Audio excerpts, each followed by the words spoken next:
Sri Venkateshwara College of Engineering and Technology. Admissions open for BTech and MBA 2025. Mad Rabbit, India's finest audio wearable brand, starting at 999. ஒரு fan boys வந்து அவங்களுக்கு பிடிச்ச ஒரு ஆஸ்தான ஹீரோவை வச்சு படம் பண்ணும்போது இது மாதிரி சில ட்ரிபியூட் பண்ணணும்னு நினைப்பாங்க. இப்படி ஒரு சாங் வைக்கிறதுனால ஒரு ஃபேன் பாய் சம்பவம் சொல்றதுனால அடுத்த ஃபேன்ஸ் பார்க்க போகாம இருப்பாங்க அப்படிலாம் ஒண்ணு கிடையாது. அப்ப இப்படி பண்ணும்போது அடுத்த ஃபேன்ஸ் இன்னும் வெறி கொண்டு போவாங்க, என்ன பண்ணிருக்காங்க பார்க்கலாம். அதுதான் காலங்காலமா நடந்துட்டு இருக்கு. அதனால அது ஒரு டிராபேக்கா வராது. இந்த படத்துக்கு ஓவர் ஹைப் ஏத்துறாங்க. ஸோ ஓவர் ஹைப்போட தான் போறோம். அது ஓவர் ஹைப்பா தான் இருக்கும்னு நம்பலாம். ஓகேவா? கண்டிப்பா ஃபேன்ஸை திருப்திப்படுத்தாம இருக்காதுன்னு நினைக்கிறேன். இப்போ ஒரே மாதிரி பாட்டு போடக்கூடிய மியூசிக் டேரக்டர் இருப்பாங்க, நமக்கு அதுவும் பிடிக்க தான் செய்யும். போன படத்துல வந்த பாட்டு மாதிரி தான் இந்த படத்துல பாட்டு இருக்கும். ஆனால் ரெண்டு பாட்டும் ஹிட் தான் ஆகும். ரெண்டு பாட்டு நமக்கு பிடிக்கும். ஏன்னா அது ஒரு டெம்ப்ளேட் நம்ம பழகி இருக்கும். இன்னும் கொஞ்சம் பெப்பி கம்மியா இருக்குன்னு எதுக்கு நமக்கு தோணுதுன்னா, வேற ஒரு டெம்ப்ளேட்டுக்கு ரீசென்ட் டைம்ஸ் கேட்டு பழகிட்டோம். பட் அடின்னு அடிக்கிற அந்த டெம்ப்ளேட் நம்ம பழகி இருக்கிறதுனால இது கொஞ்சம் வேற மாதிரி ஒரு கேஜிஎஃப் ஸ்டைல் எல்லாம் கொஞ்சம் இருக்குல்ல. எல்லாருமே நீங்க எதை எடுத்துக்கிட்டாலும் எதுலேயே அந்த ஒன்று இன்ஸ்பயர் தான் வந்து புதுசாக அப்படி வானத்துலாம் ஒன்று பிடிச்சிட முடியும். எவ்வளவு தூரம் இன்ஸ்பயர் ஆகுறாங்க அப்படியே அடிக்கிறது தான் தப்பு. இன்ஸ்பயர் ஆகி அதுலேருந்து வேற ஒன்று எடுக்கிறது ஒன்றும் பெரிய தப்பு கிடையாது. ஓரளவுக்கு முந்தைய படங்களை விட அதிகமாக கலெக்ட் பண்ணுமா? சூப்பர் பயங்கரமா இருக்கு, வேற லெவல் அப்படின்னு சொல்லும்போது அது பூம் ஆயிடும். ஆமா, அது ஒரு அது நியர்லி 500.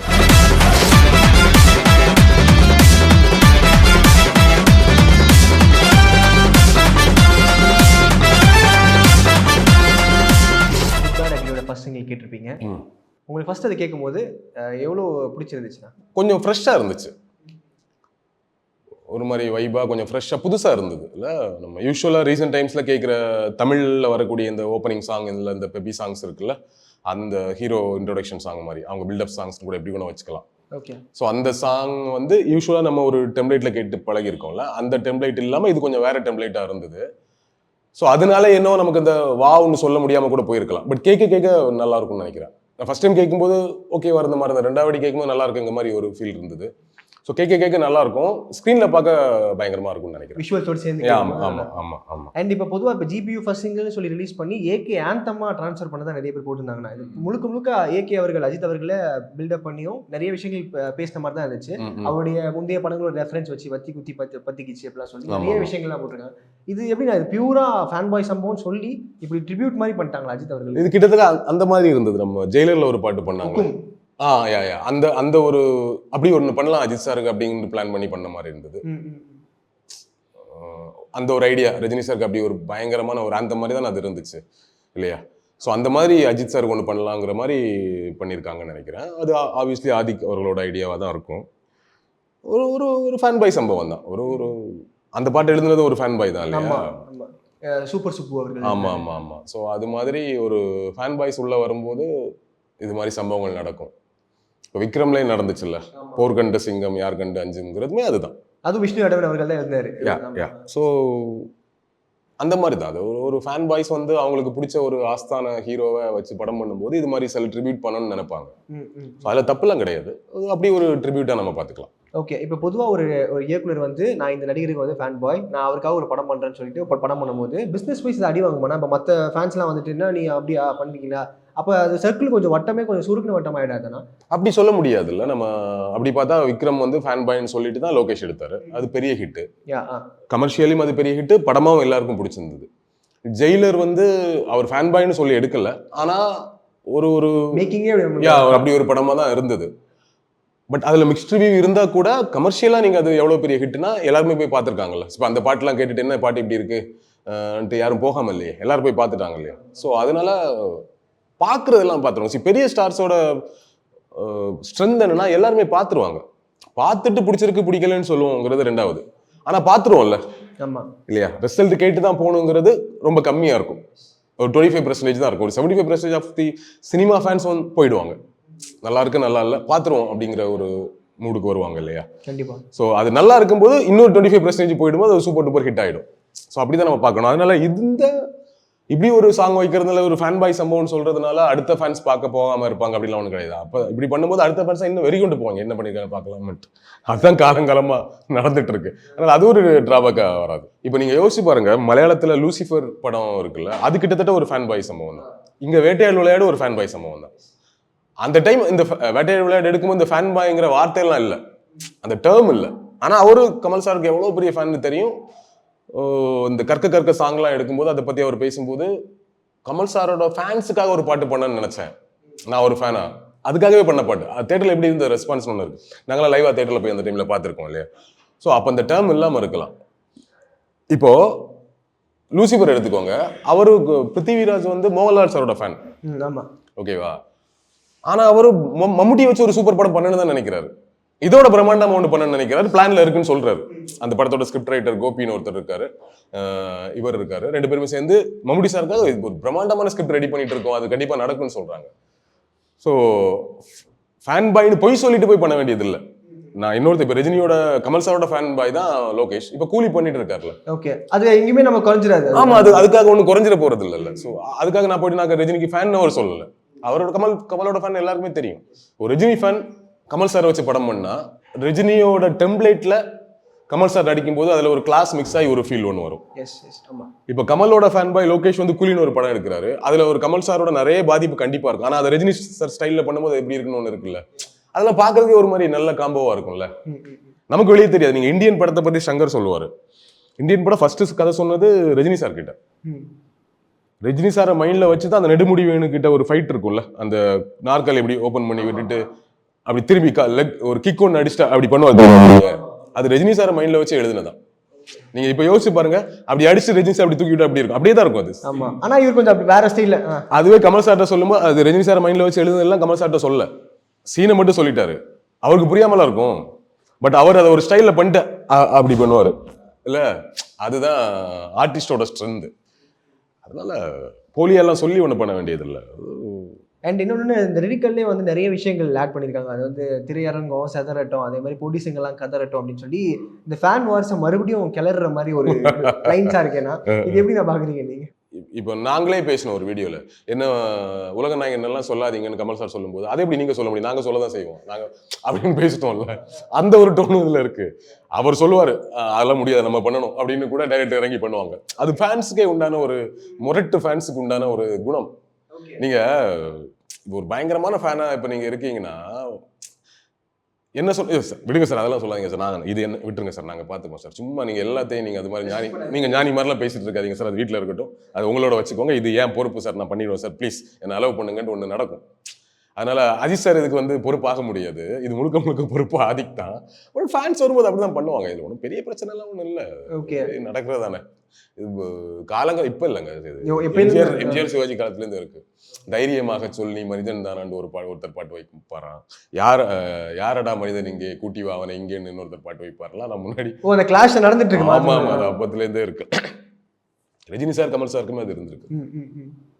நட்பு எல்லாத்தையும் தாண்டி உள்ள கிரியேட்டர்ஸ் வரும்போது ஒன்று பண்ணிடுவாங்க, அவங்களுக்கு தெரியாமலே அது நடக்கும் இல்லையா. ஸோ ஓகே, நான் தான் டாப்பு மீதியெல்லாம் டூப்புன்னு ரஜினி வந்து பாட்டெல்லாம் வச்சிருக்கிறார் இல்லையா.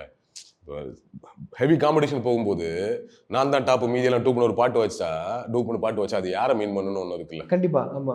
ஸோ இது மாதிரி கமல் சாருக்கும் இருக்கும். சுத்த தமிழ் வீரம் ரத்தத்துல ஊரும் சிங்கத்தமிழன் சங்கத்தமிழன்லாம் பாட்டு புரியுதா, புரிஞ்சுக்கலாம் நம்ம ஓரளவுக்கு. இது தவிர்க்கவே முடியாது. ஸோ அவங்களுக்குள்ள இருக்கக்கூடிய நட்பையும் தாண்டி சில கிரியேட்டர்ஸ் உள்ள வரும்போது இந்த மாதிரி, அதுவும் எஸ்பெஷலி ஃபேன் பாய்ஸ் உள்ள வரும்போது இதெல்லாம் நடந்துடும். அதை ஒரு பெரிய குற்றமாலாம் நினைக்க வேணாம்.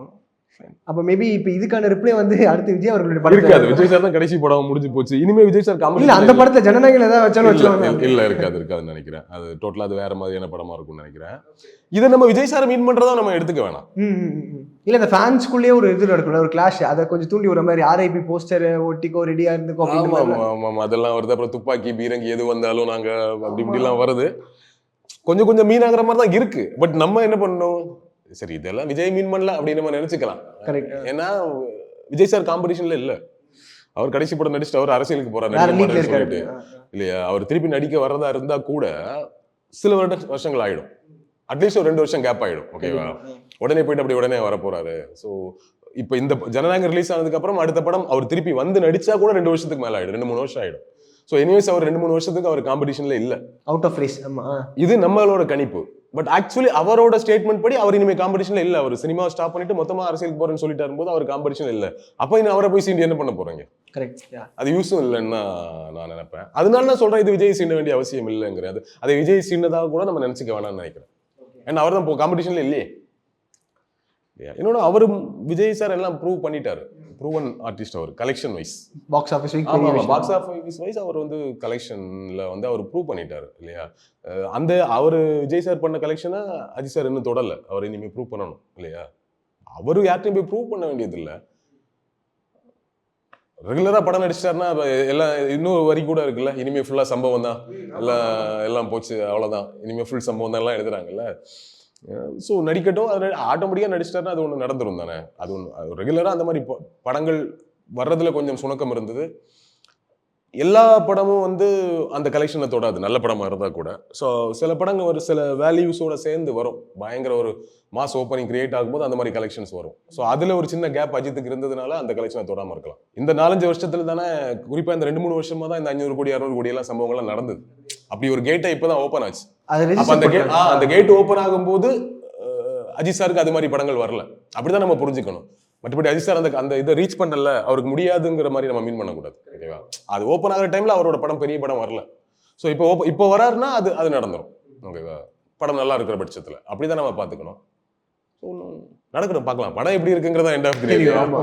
இல்லைனா இப்போ படத்துக்கு முன்னாடி இப்போ ப்ராப்பரா அப்டேட்ஸ் இந்த எப்படி சொல்றது, டீசர் டெய்லர் அதுக்கப்புறம் இது மாதிரி நிறைய அப்டேட்ஸ் தொடர்ந்து கொடுத்துட்டு இருக்காங்க. இது வந்து ஓவர் ஹைப்பா லீட் பண்ணி படத்துக்கு மேல எக்ஸ்பெக்டேஷன் அதிகமாகிடுச்சுன்னா படம் பார்க்குற ஆடியன்ஸுமே வந்துட்டு நாங்கள் எதிர்பார்த்தது ரொம்ப அதிகமாக எதிர்பார்த்துட்டோம், அவங்க ஃபுல்லா வந்து சாட்டிஸ்ஃபை பண்ணாலுமே இல்லை நாங்கள் எதிர்பார்த்து வரல அப்படின்னு சொல்லிட்டு நெகட்டிவா மாற வாய்ப்பு இருக்காங்க. அப்படியெல்லாம் மாறாது, நல்லா இருந்தா போதும். ஓவர் ஹைப்போட தான் போகணும் இந்த மாதிரி படத்துக்கு. இந்த படத்துக்கு ஓவர் ஹைப் ஏத்துறாங்க, ஸோ ஓவர் ஹைப்போட தான் போறோம். அது ஓவர் ஹைப்பா தான் இருக்கும்னு நம்பலாம். ஓகேவா, கண்டிப்பா ஃபேன்ஸை திருப்திப்படுத்தாம இருக்காதுன்னு நினைக்கிறேன். அஜித் சாரோட ஃபேன்ஸ் இருக்காங்கல்ல, அவங்களுக்கு இந்த படம் பிடிச்சிரும். மற்ற ஆடியன்ஸ் எந்த அளவுக்கு திருப்திப்படுத்துதுங்கிறது தான் இருக்கு விஷயம் இல்லையா. ஸோ அதுதான் முக்கியமான விஷயம். ஸோ அதைத்தான் நம்ம வெயிட் பண்ணி பார்க்கணும். ஸோ ஃபேன்ஸும் ஆப்வியஸ்லி என்ஜாய் பண்ணுவாங்க. இப்போ பெரிய எக்ஸ்பெக்டேஷன் ஹைப்போட யார் போவாங்கன்னா அஜித் சாரோட ஃபேன்ஸ் தான். மற்ற ஃபேன்ஸ் எப்படின்னா, ஓகே ஆதிக் ஒரு ஃபேன் பாய், அஜித் வச்சு ஒரு படம் எப்படி இருக்குன்னு பார்க்கலாம் அப்படிங்கிறதா போவாங்க. ஹைப்லாம் ஏற்றுறாங்க, சரி பார்ப்போம் அப்படிங்கிற மைண்ட் செட் தான் போவாங்க. பெரிய எக்ஸ்பெக்டேஷன் இருப்பா அஜித் சாரோட ஃபேன்ஸ் அவங்கள ஏமாத்தாது. ஏன்னா அதுக்கு தான் நிறைய ஓஜி சம்பவங்கள் வச்சிருக்காங்களே, பாட்டை ஓஜி சம்பவம் தானே இல்லையா. ஸோ அதனால அவங்கள திருப்திப்படுத்துற மாதிரி தேட்டர் மூமெண்ட்ஸ் நிறைய இருக்கும் ஆப்வியஸ்லி.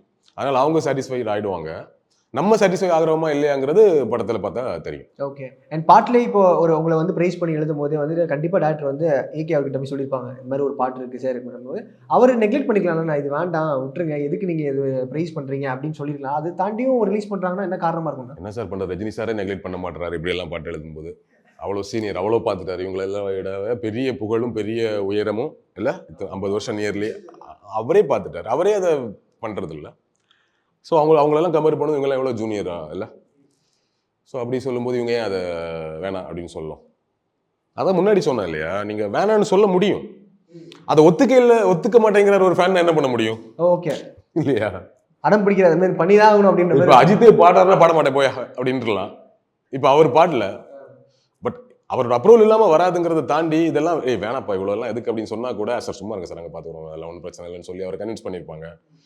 நீங்கள் விடுங்க, இது நாங்கள் ஃபேன்ஸ் செய்கிற சம்பவம், நீங்கள் சும்மா இருங்க ப்ளீஸ் அப்படின்னு கூட சொல்லலாம். சரி ஏதாவது பண்ணி தொலைங்க அப்படின்னு கூட அவர் சொல்லியிருக்கலாம். என்ன நடந்ததுன்னு நமக்கு தெரியாது இல்லை. அவர் வானடா போய்ட்டா ஓகே சூப்பர் இதை பண்ணுங்க அப்படின்னு வந்து சொல்ல மாட்டாருன்னு நினைக்கிறேன். அஜித் அப்படிப்பட்ட ஆள் இல்லைன்னு நினைக்கிறேன். ஸோ அதனால் அவர்கிட்ட லைட்டாக இலைமுறைவு காய்முறைவு சொல்லி இவங்க பாட்டை ரிலீஸ் பண்ணியிருப்பாங்க, அப்படி தான் நான் சொல்லாமல் கூட ரிலீஸ் பண்ணியிருப்பாங்க. இவர்கிட்ட சொன்ன அவர் ஓகே சொல்ல மாட்டாருன்னு கூட பண்ணுறதுக்கு சான்சஸ் இருக்குது.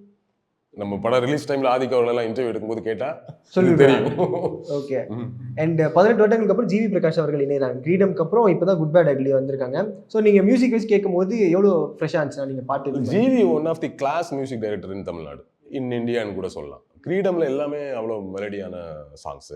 எனக்கு அந்த கனவெல்லாம் பலிக்குதுன்னு ஒரு சாங் இருக்கு, அப்பா பையனுக்கான சாங்ஸ் எனக்கு என்னோட மோஸ்ட் ஃபேவரட் சாங்ல ஒன்று, ரொம்ப பிடிக்கும் அந்த சாங். ஸோ அதுக்கப்புறம் அவர் எவ்வளோ ப்ரூவ் பண்ணிட்டார், அவர் எவ்வளோ டிஃப்ரெண்டான ஜானர்ஸ் மியூசிக், ரொம்ப சின்ன வயசுல 1001 பண்ண ஒரு மியூசிக் டைரக்டர் அவர். கமர்ஷியலுக்குள்ளே வரும்போது நீங்கள் அசுரன்லாம் வருதான் இல்லையா, அசுரன் இந்த மாதிரி ஜானர்ஸில் ஒரு மாதிரி மாசாவும் நிறைய பண்ணியிருக்கிறார். அவருக்கு ஒன்றும் பெரிய ப்ராப்ளம் கிடையாது, இந்த மாதிரி மியூசிக் பண்ணுறதுலாம் ஒன்றும் பெரிய ப்ராப்ளம் கிடையாது. ஆப்வியஸ்லி பிஜிஎம்ல வேற மாதிரி ஒன்று பண்ண வருவார் இல்லையா. யுவனுக்கு அப்புறம் எனக்கு தெரிஞ்சு அடுத்த செட்டில் யுவன் ஜிவி எல்லாம் பிஜிஎம்ல ஒரு மாதிரி நல்ல ஒரு கிளாஸ் பிளஸ் மாஸ் மெயின்டைன் பண்றவங்க. ஸோ இந்த படத்துலையும் அது ஆப்வியஸ்லி இருக்கும். இந்த பாட்டு ஒரு ஓப்பனிங் சாங், சாரி ஒரு பில்டப் சாங் எப்படி கூட வச்சுக்கோங்க. பட் இந்த சாங் வந்து யூஸ்வலா இப்போ ஒரு டெம்ப்ளேட் இருக்கு, பயங்கரமா பீட் ஏத்து அடிக்கிறது அப்படிலாம் ஒரு டெம்ப்ளேட் இருக்கு. அந்த டெம்ப்ளேட்டை பண்ணக்கூடாது, இன்னொரு மியூசிக் டைரக்டர் மாதிரி பாட்டு இருந்துடக்கூடாதுங்கிற ஒரு சென்ஸ் வேணும்.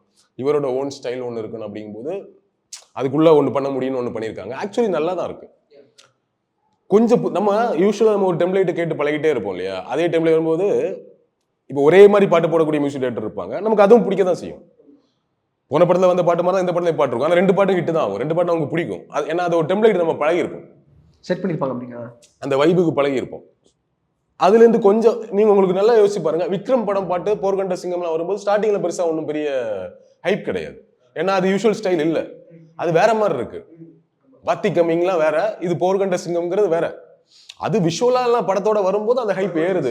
அந்த கேரக்டரோட பார்க்கும்போது ஓகே இது விக்ரம் அப்படிங்கிறவர் ரியல் லைஃப் கமல் சாரோட ஒரு கம்பேக்காகவும் அது ஒர்க் அவுட் ஆகுது, கனெக்ட் பண்ண முடியுது. அந்த படத்துலயுமே ஒரு கம்பேக் தானே அவருக்கு அந்த கேரக்டர், அப்படியெல்லாம் கனெக்ட் ஆகி அது பெருசா போகுது. ஸோ அப்படிதான் நான் பாக்குறேன். ஸோ இது கேட்க ரொம்ப பிடிக்கும்.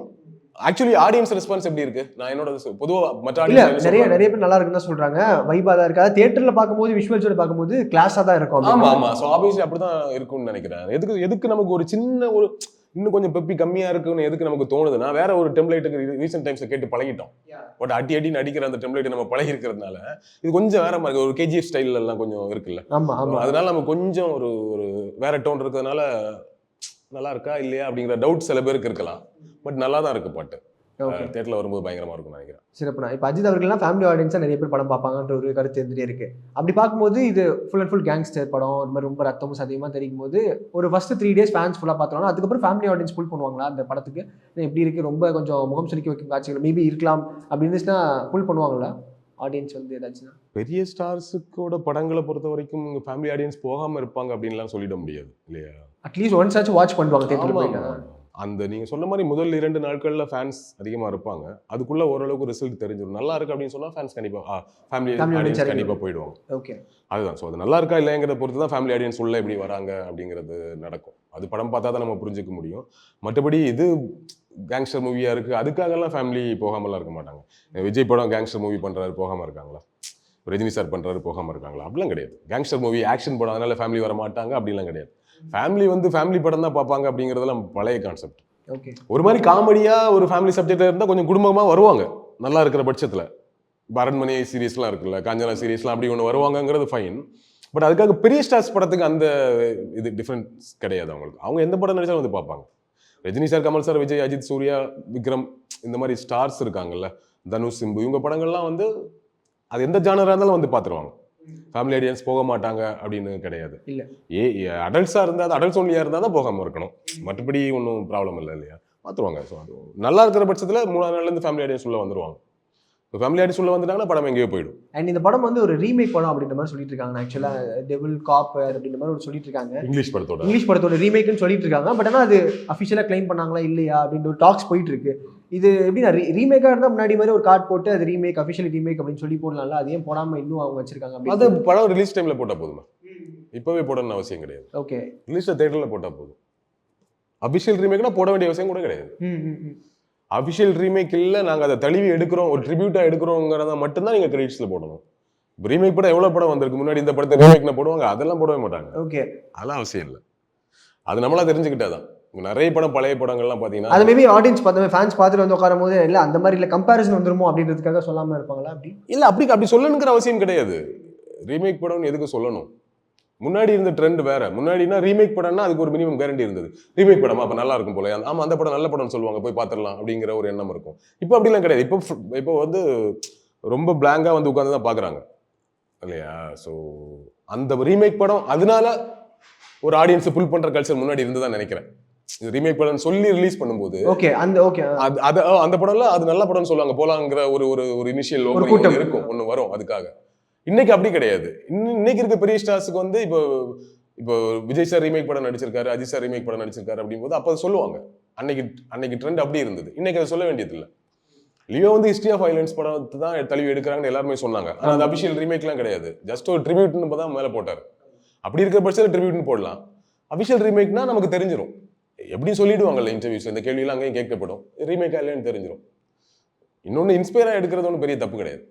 ஓகே, கேரக்டர் இன்ஸ்பயர் பண்ணி நம்ம கதையை டெவலப் பண்றது. இன்ஸ்பயர் ஆனாலும் சரி, கதை இன்ஸ்பயர் ஆனாலும் சரி, படத்தை இன்ஸ்பயர் ஆனாலும் சரி, அதெல்லாம் ஒன்றும் பெரிய ப்ராப்ளம்லாம் ஒன்றும் கிடையாது. ஓகே, எல்லாருமே நீங்க எதை எடுத்துக்கிட்டாலும் எதுலேயே அந்த ஒன்றில் இன்ஸ்பயர் தான் வந்திருக்கு. புதுசாக அப்படி வானத்துல இருந்தாலும் ஒன்றை பிடிச்சிட முடியாது. ஓகே, எவ்வளோ தூரம் இன்ஸ்பயர் ஆகுறாங்க அப்படியே அடிக்கிறது தான் தப்பு. இன்ஸ்பயர் ஆகி அதுலேருந்து வேற ஒன்று எடுக்கிறது ஒன்றும் பெரிய தப்பு கிடையாது. ஓகே. அண்ட் இன்னொன்று அப்படின்னா, இப்போ சோலோ ரிலீஸ் ஆகுறது குட் பேட் அக்லி. அப்போ முந்தைய கலெக்ஷன்ஸ் துணிவை விட விடாமுயற்சி கொஞ்சம் கம்மியாக இருந்துச்சு. இப்போ இந்த ரெண்டுத்தை விட அதிகமாக குட் பேட் அக்லி போகும்னு ஒரு டாக்ஸ் போயிட்டு இருக்குன்னா, ஓரளவுக்கு முந்தைய படங்களை விட அதிகமாக கலெக்ட் பண்ணுமா? கண்டிப்பாக, அதில் ஒன்றும் டவுட்லாம் வேணாம். கலெக்ஷன்ஸ் கண்டிப்பாக பெரிய கலெக்ஷன்ஸ் இருக்கும். எனக்கு தெரிஞ்சு ஆதிக்கோட படம் ஆல்ரெடி மார்க் ஆண்டனி ஒரு பெரிய ஹிட்டாக இருக்குது. அஜித் இருக்கிறாரு. விடாமுயற்சி மாதிரி இல்லை, இதுக்கு ஒரு பெரிய ஓப்பனிங் இருக்கும், ஒரு ஹைப் ஏறி இருக்கு. ஸோ நிறைய ஆடியன்ஸ் தேட்டருக்குள்ளே போவாங்க அப்படின்னு சொல்லும்போது உங்களுக்கு 300 கோடிங்கிறது மினிமம் கேரண்டியாக நான் பார்க்குறேன் இந்த படத்தை பொறுத்த வரைக்கும். 300 கோட்ஸ் வந்து ரொம்ப சாதாரணமாக ஈஸியாக நடந்துடும் தான் நினைக்கிறேன், படம் நல்லா இருக்கிற பட்சத்தில். இப்போ நல்லா இல்லை, பிடிக்கல, ரொம்ப மிஸ்ட்ரிவாக இருக்குன்னா தான் நமக்கு வந்து அது டவுன் ஆகும். படம் நல்லா இருக்கு அப்படின்னா மினிமமாக 300 கோடிங்கிறது நடந்துடும். டிஃபால்ட்டே நடந்துடும். அது பெரிய ஸ்டாரோட படங்களுக்கெல்லாம் அது ஒரு மினிமம் கேரண்டி மாதிரி ஆயிடுச்சு நல்லா இருக்கிற பட்சத்தில். Okay, okay. நல்லா இல்லைன்னா வேற விஷயம் விட்டுருங்க. ஸோ அது நடந்துடும். பட் சூப்பர் பயங்கரமா இருக்கு வேற லெவல் அப்படின்னு சொல்லும்போது அது பூம் ஆயிடும். ஆமா, அது ஒரு அது நியர்லி 500 அது தாண்டலாம். அரௌண்ட் 500 வச்சுக்கோங்களேன். அது 450 to 550 இருக்கலாம், இல்லை 600 கூட ரீச் ஆகலாங்கிறது இந்த படம் எப்படி இருக்கு, எவ்வளவு சூப்பர் அப்படிங்கிறத பொறுத்து இருக்கு. பட் மினிமம் 300 கோடிங்கிறது கேரண்டி தான். அதுல ஒன்று நம்ம டவுட் ஆக வேண்டிய அவசியம் இல்லையே. படம் ரிலீஸ் ஆகுது நல்லா இருக்குன்னு சொல்லிட்டானா அது நடந்துடும் தானே. ஓகேவா, ஆட்டோமேட்டிக் நடந்துடும். சிறப்பு. நான் நேற்றுக்கு ரொம்ப நன்றி. Thank you so much. Sri Venkateshwara College of Engineering and Technology. Admissions open for BTech and MBA 2025. Mad Rabbit, India's finest audio wearable brand, starting at 999.